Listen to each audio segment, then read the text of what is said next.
Nasunog ang isang bahay sa Santa Barbara, Pangasinan. Balitang tinutukan ni Russell Simorio.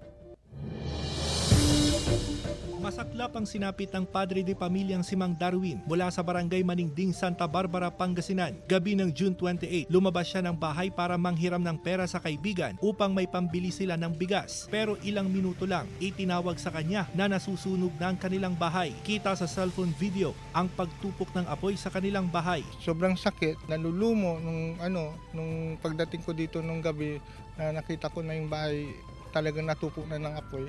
Para na akong nag-collapse. Nakalabas sa nasusunog na bahay ang dalawang anak ni Mang Darwin at ang kanyang ama. Nagsimula raw ang sunog sa kusina na mabilis kumalat sa buong bahay.